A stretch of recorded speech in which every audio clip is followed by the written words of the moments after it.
અમદાવાદ શહેરમાં અંગત અદાવતની અંદર જૂથ અથડામણ સામે આવી નવા ગામે હથિયાર સાથે મારામારીની ઘટના સામે આવી। મારામારીની ઘટનામાં એક વ્યક્તિને ગંભીર ઇજા પહોંચી છે। જૂથ અથડામણમાં અનેક વાહનોમાં તોડફોડ પણ થઈ હોવાની વિગતો છે। મોડી રાત્રે ટોળાએ દસક્રોઈ તાલુકાના નવા ગામમાં આતંક મચાવ્યો હતો અને આ આતંકના કેટલાક દ્રશ્યો પણ સામે આવી રહ્યા છે।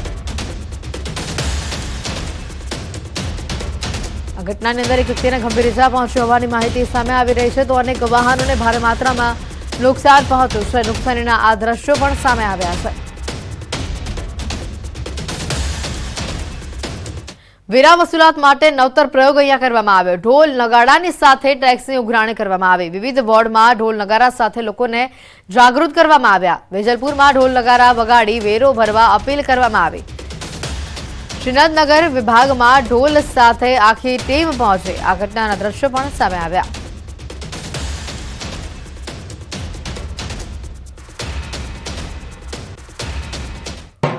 द्वारा विशेष प्रकारे एक प्रयोग करवामां आवी रह्यो छे, जेमां ढोल नगारा वगाड़ीने खास करीने लोकोने छे समजाववामां आवी रह्या छे के टेक्स आपવો खूब ज जरूरी छे। मारी साथे अमदावाद महानगरपालिकाना अधिकारी छे, તેમની સાથે વાત કરીશું। શું કહેશો, જે પ્રકારે આપણે આયોજન કર્યું છે અમદાવાદ શહેરની કેટલી જગ્યાએ ખાસ કરીને ટેક્સ બાકી હશે અને લોકોને સમજાવટ માટે આ પ્રકારનો પ્રયોગ કર્યો છે? હા, અત્યારે આપણે ટેક્સના બાકીદારો ટેક્સ ભરી જાય એ માટે એક નવો પ્રયત્ન કર્યો છે કે દક્ષિણ પશ્ચિમ ઝોનમાં આજે અમે શ્રીનાથનગર ખાતે ટેક્સના બાકીદારોને જાગૃત કરવા માટે આવ્યા છીએ કે આપનો જે ટેક્સ ભરવાનો બાકી હોય એ આપ વિવિધ રીતના જેમ કે ઓનલાઈન અથવા તો ઝોનલ કચેરીએ સિવિક સેન્ટરો ખાતે સુવિધાઓ ઉપલબ્ધ છે, ત્યાં જઈને ટેક્સ ભરો અને આ ટેક્સના નાણાંમાંથી શહેરનો વિકાસ થાય છે, માળખાકીય કામો થાય છે, પાણી ગટરના વગેરે કામો થાય છે।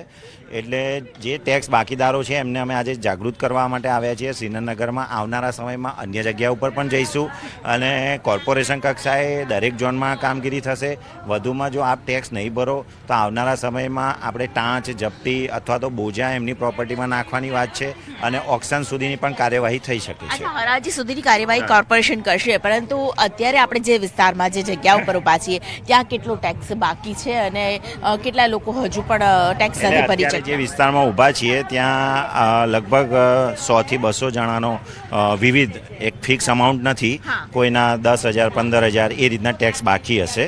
એટલે એક્ઝેક્ટ આંકડો એક એવરેજ ના કહી શકાય, પણ 15-20 હજારથી જેનો ઉપર હોય, છેલ્લા 2-3 વર્ષથી ના ભર્યો હોય એના માટે જ આ કાર્યવાહી ચાલુ કરેલ છે। અમદાવાદ મહાનગરપાલિકા દ્વારા ખાસ કરીને વોર્ડ છે, દરેક વોર્ડની અંદર કેટલો ટેક્સ બાકી હશે અંદાજ ટોટલ રકમનો?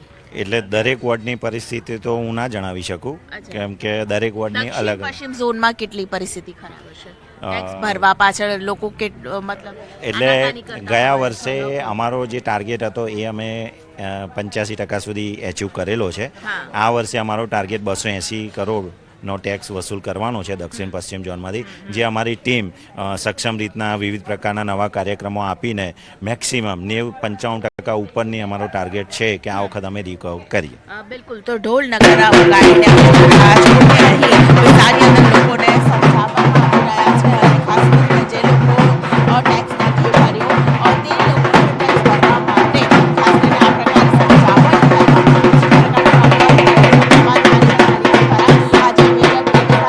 પ્રયોગ છે તેની સાથે ખાસ કરીને જોવાપુરા વિસ્તારની અંદર અને વસરાજ વિસ્તારમાં પણ આ પ્રકારે અમદાવાદ મહાનગરપાલિકાના અધિકારીઓની એક ટીમ છે તે વિસ્તારમાં જશે અને લોકોને સમજાવશે કે ટેક્સ ભરવું ખૂબ જ જરૂરી હોય છે। કેમેરા પર્સન ખેંગા રાઠોડ સાથે દીપિકા કુમાર, ન્યૂઝ 18 ગુજરાતી, અમદાવાદ।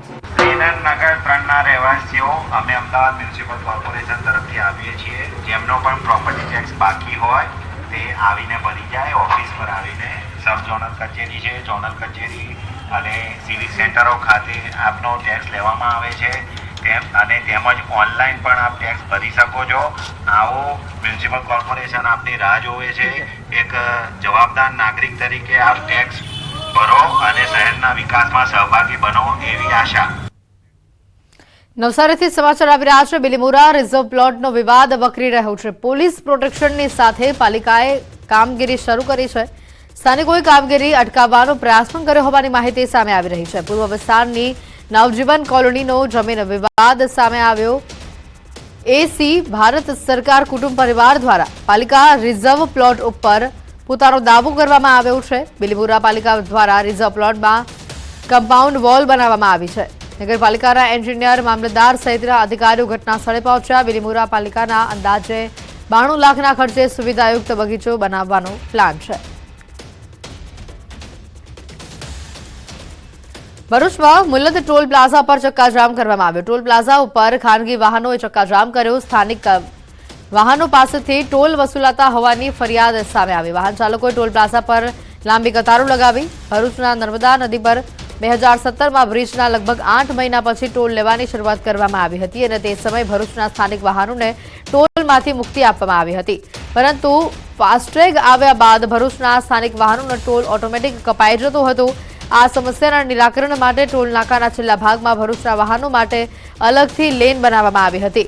પરંતુ આ લેનમાં પણ ફાસ્ટ્રેગ લગાવી દેવાતા આ લેનમાંથી પસાર થતા વાહનોનો ટોલ કપાઈ જતો હોવાથી તે સમયે પણ સ્થાનિકોએ હોબાળો મચાવીને વિરોધ દર્શાવ્યો હતો.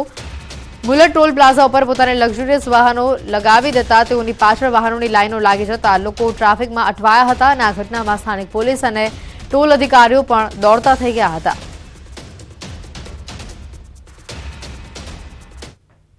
₹30નો ટોલ ઉઘરાવવામાં આવે છે અને અહીં જે બીજી પસાર થતી આપણે સ્થાનિક જનતા છે એને પારાવાર અહીં ટ્રાફિક જામનો ભોગ બનવો પડતો હોય છે.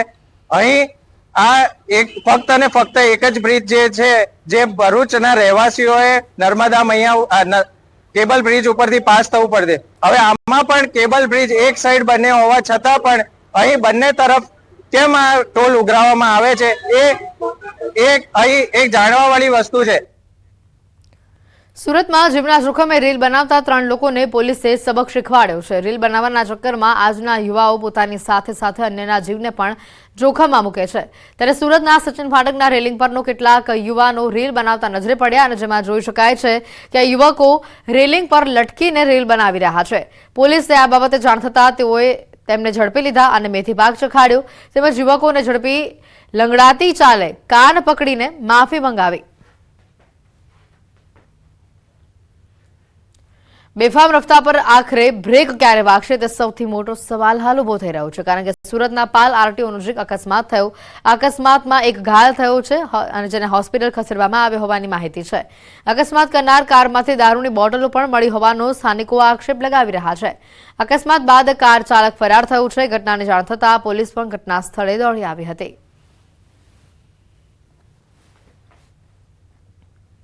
સુરતના કામરેજના પરબ ગામે આવેલા ઓમ ઇન્ડસ્ટ્રીઝ વિભાગ 8માં ડિગ્રી વગર દવાખાનું ચલાવતા બોગસ ડોક્ટરને સુરત ગ્રામ્ય એસઓજી પોલીસે ઝડપી પાડ્યો છે. આરોપી બિહાર રાજ્યમાં કમ્પાઉન્ડર તરીકે નોકરી કરતો હતો અને તેણે ધોરણ 12 સાયન્સ સુધી અભ્યાસ કર્યો છે. તેમજ મહાવીર ક્લિનિકના નામે દવાખાનું છેલ્લા 1 વર્ષથી ચલાવી રહ્યો હોવાની તેણે કબૂલાત પણ કરી છે. પોલીસે અલગ અલગ મેડિકલ સાધન સામગ્રી તથા દવાઓ મળીને કુલ ₹18,188 મુદ્દામાલ જપ્ત કર્યો છે. સુરતના ડુસમ હોટલમાં લાખોની ચોરીનો મામલો સામે આવ્યો છે. પોલીસે બેરીઢા આરોપીઓની ધરપકડ કરી છે. 8,60,000ની તેઓએ ચોરી કરી હતી. અર્જુનનાથ યોગીની દમણથી ધરપકડ થઈ છે. રાજ ખત્રીની અમદાવાદથી ધરપકડ થઈ હોવાની માહિતી છે. આરોપીઓ પાસેથી ₹4.69 લાખ કબજે કરવામાં આવ્યા છે. 3 આરોપીઓની શોધખોળ હજી પણ ચાલુ હોવાની માહિતી સામે આવી છે.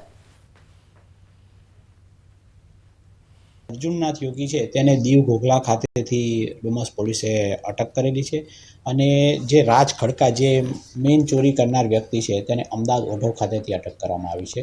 ટોટલ ₹4,59,650ની રિકવરી કરવામાં આવેલી છે. રાજકોટના વોર્ડ નંબર 2માં આવતા ગાંધીગ્રામ વિસ્તારમાં અશાંતધારાના નિયમોનો ભંગ થતો હોવાની સ્થાનિકોએ રજૂઆત કરી. પોલીસે 13 જેટલા મકાનોમાં જાહેરનામાનો ભંગ થતો હોવાની રજૂઆત મળી હતી અને જેને લઈને ગાંધીગ્રામ પોલીસે કેટલીક સોસાયટીઓમાં તપાસ હાથ ધરી હતી. ચેકિંગ દરમિયાન 3 મકાનોમાં જાહેરનામાનો ભંગ થયો હોવાનું સામે આવ્યું છે. 3 મકાન માલિકો સામે પોલીસે જાહેરનામાના ભંગની ફરિયાદ નોંધી વધુ તપાસ હાથ ધરી છે. પોલીસે આગામી સમયમાં સતત અશાંત ધારાવાળા વિસ્તારોમાં ચેકિંગની કાર્યવાહી હાથ ધરવાની વાત કરી છે. ગાંધીગ્રામ પોલીસ સ્ટેશન વિસ્તારના સુભાષનગર, શ્રીજીનગર, અલકાપુરી, વિમાનગર, ધ્રુવનગર આવા અલગ અલગ વિસ્તારોમાં ચેકિંગ કરવામાં આવેલું હતું અને આમાં જે 13 ઘર ચેક કર્યા એમાંથી 3 ઘર છે એમાં જાહેરનામાનો ભંગ થતો હોય એવું ધ્યાનમાં આવેલું હતું. ઉધનામાં ફાઇનાન્સર પર હત્યાના ઈરાદે કરાયેલા ફાયરિંગના કેસમાં ઉધના પોલીસે બંને આરોપીઓને નેપાળ અને બિહાર બોર્ડર પરથી ઝડપી લીધા છે. ઉધનામાં આરાધ્યા કોર્પોરેશન નામની ઓફિસ ઉપર આરોપીઓએ અન્ય સાગરીતો સાથે મળી ફાયરિંગ કર્યું હતું. 28મી નવેમ્બરના રોજ બનેલી ઘટનામાં મુખ્ય આરોપી ગુરમુખ ઉર્ફ ગુરુ અને શુભમ ઉર્ફ માફિયાની ધરપકડ કરવામાં આવી છે. પોલીસે સમગ્ર ઘટનાનું રિકન્સ્ટ્રક્શન કરાવ્યું. બંને આરોપીઓનું જાહેરમાં સરઘસ કાઢી પોલીસે કાયદાનું ભાન કરાવ્યું. રાજ્ય ગૃહમંત્રી હર્ષ સંઘવીએ આપેલા નિવેદનનું પોલીસ દ્વારા ચુસ્ત અમલવારી કરાઈ છે. જે તે સમયે ફાયરિંગનો બનાવ બનેલો એ સમયે ખરેખર કોણ આરોપી છે, કેમ ફાયરિંગ કર્યું છે અને શું અદાવત છે એ પોલીસને એકદમ બ્લાઇન્ડ કેસ હતો. પોલીસે ડિટેલમાં ઇન્વેસ્ટિગેશન ચાલુ કરેલું અને બાદમાં ગુરુમુખ સિંહ અને શુભમ ઉર્ફે કાલિયા મુખ્ય આરોપી છે એવું પોલીસ